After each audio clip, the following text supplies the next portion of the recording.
12 years old, I rode on the top of, sat on the top of a 154-year-old tortoise in, I think it was Sioux Falls, South Dakota. They get 150 plus. I wasn't born until the Taft administration. Welcome to PTI, boys and girls. In today's episode, Scottie Scheffler goes for the Grand Slam.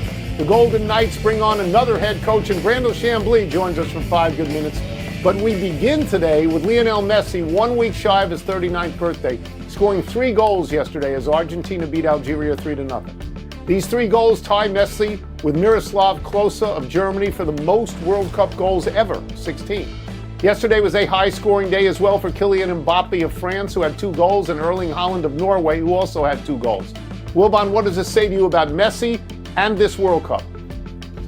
Tony, about Messi, it's like we started yesterday's show.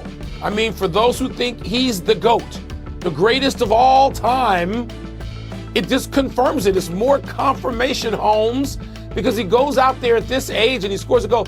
What got me, Tony, was that it seemed so effortless. I mean, I found myself jumping out of the chair more on Mbappe's goals, but Messi, he just seems to be in that place. It's like Gretzky was. Like, why is he there for this rebound? Why is he in that spot? And why is no one covering him dead center in the middle of the field, moving straight toward the goalkeeper? Why is that? How come nobody can find Messi? And I think that, there's magic to great players, whether you think they're the GOAT or the runner-up or not quite Pelé, whatever that is. And so when you have those guys score, and Harry Kane scoring today, when you have the great score like this to start the World Cup is magical. And I think it brings in people who are amateur fans and not been at it all that long like me. I'm going to go to the larger issue here, which is what does this mean for this World Cup? And I am guessing here. But I know that there are 48 teams in this World Cup, which is 16 more than have ever been there before, right? It went from 32 to 48. And I'm guessing this additional 16, they're not on the top of the rankings. They're more like in the NCAA basketball tournament, the teams from the automatic one-bid league. So I am wondering if, especially in the group stage, if there's going to be a lot more scoring because the competition is not as arduous in some cases. Other than that, in terms of Messi, I am thrilled by this because I know that you've never liked Messi. You've always liked Ronaldo. You like Mbappe more. You like Lamine Yamal more. You gave Messi his props at some point when he won the World Cup, but you held back. You held back on that. And I think that 3 is larger than 2. And he had a hat trick. He had a hat trick in soccer. And yes, and he is making his case to be the GOAT as we watch. Yes, I'm not saying he is. Now keep in mind, Tony, when you talk about goals in 48 and who's seated where, I mean, Spain, who people think is either the best team in the world in terms of talent or second best, couldn't win their match. Right? Mm-hmm. I mean, and so you also have a first round match of Croatia, England, which in Russia, I know I was there to see it in Moscow 8 years ago, was one of the great matches of that entire World Cup. So it's not as simple as sort of 1-ish versus 16-ish. It's just been great so far. It has been. Let's move to the U.S. Open, which tees off tomorrow at Shinnecock Hills. The betting favorite is world number 1, of course, Scottie Scheffler, who with a win will become just the 7th player all time to win each of golf's 4 majors. Tone, what would completing the Grand Slam mean for Scheffler? There's only 6 people who have ever done this. Most recently, Rory McIlroy did it in 2025 at the Masters. And he sank to his knees when he won, as if the weight had buckled him. Other than Rory, we have Jack Nicklaus, Tiger Woods, Gary Player, Gene Sarazen, and Ben Hogan. That is a very elite table that you're sitting at. If he gets there, Scottie Scheffler gets there, he'll get there on the day of his 30th birthday. And only Tiger and Jack and Gary Player got there sooner than that. It would put him in a class where he could become an all-time great player. There's no GOAT debate in golf. It's Jack and Tiger. That's all there are. And that's because of what they do with majors. So when you start piling up majors, it begins to matter. Rory has 6, Brooks Koepka has 5, Scottie has 4. This would give him 5 and the career Grand Slam. It's a long way to go to Tiger and Jack, but at least you get on the road. And then the question is, how far can you walk down that road? Tony, I'm not going to disagree with a word of that. I agree with every word of that. Here's now my issue as we spin this forward a little bit. I don't see him winning. I don't see Scottie Scheffler winning. He hasn't had that great a year. He had a great years in 2023, 24, 25, not in 26. He's won once. Goddard has won twice. Cam Young has won twice. And a young fellow named Matthew Fitzpatrick has won 3 times this season. So there are people, they're all ahead of Scottie right now. We know he can turn that. We know he can turn that with one win in the United States Open, no question about it. I can't wait to see this, Tony. But you know, I always thought that while Scottie Scheffler is no question number 1, and he's the best out there today, I never thought people should put him in the same conversation as Tiger and Jack. And even he said that. One of the things I loved about Scheffler was that he, after winning a huge tournament, said, "Stop it.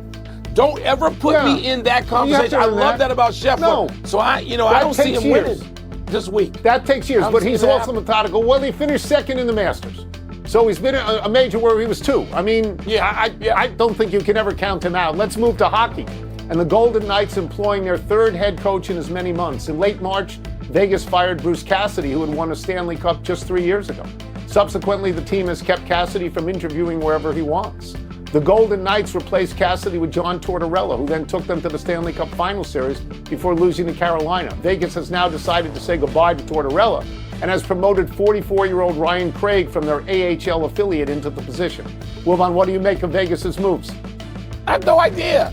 But I have no idea every year when we discuss these moves, when NHL coaches are fired either close, right at the playoffs, right there. Maybe not as radical as the World Cup team, which fired its coach at Tunisia after one game. That was unbelievable because you got to keep playing.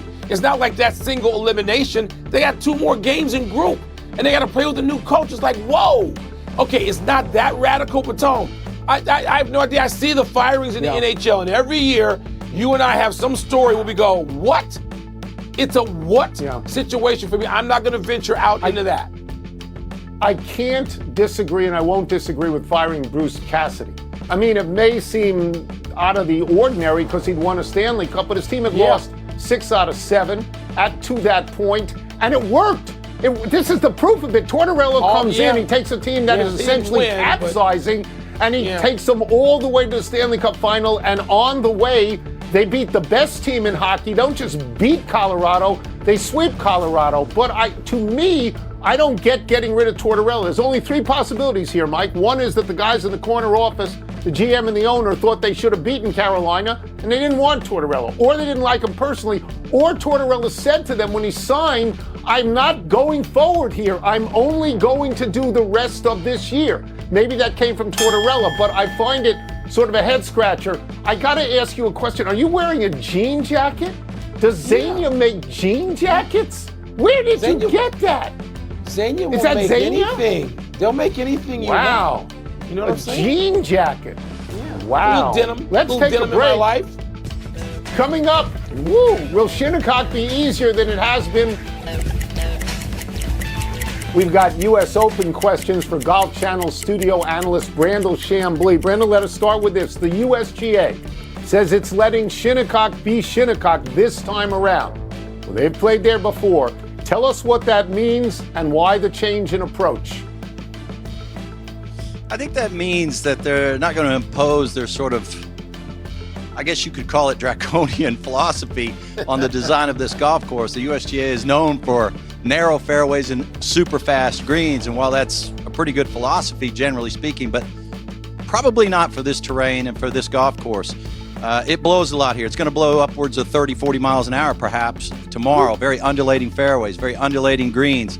As we've seen in the past, when they've narrowed the fairways here and they've got the greens up to high speeds, it's proved to be fairly controversial around here. So fairways are going to be 48 yards wide. The greens are not going to be as fast, somewhere in the 10-ish stemp meter readings, which means that they're likely not to get the chaos if the wind blows tomorrow. It's a good thing. Brandel, given all you just said to set this up, what types of players do you expect to do fairly well or really well this weekend, and maybe some prominent guys whose situations, games don't fit what we're going to see this weekend. Well, in the 4 previous U.S. Opens that they've held here since 1986, the lowest ranked player that has won here is 16th. It's taken a lot of experience, a lot of grit, and a phenomenal short game. So when you start to look at the type of player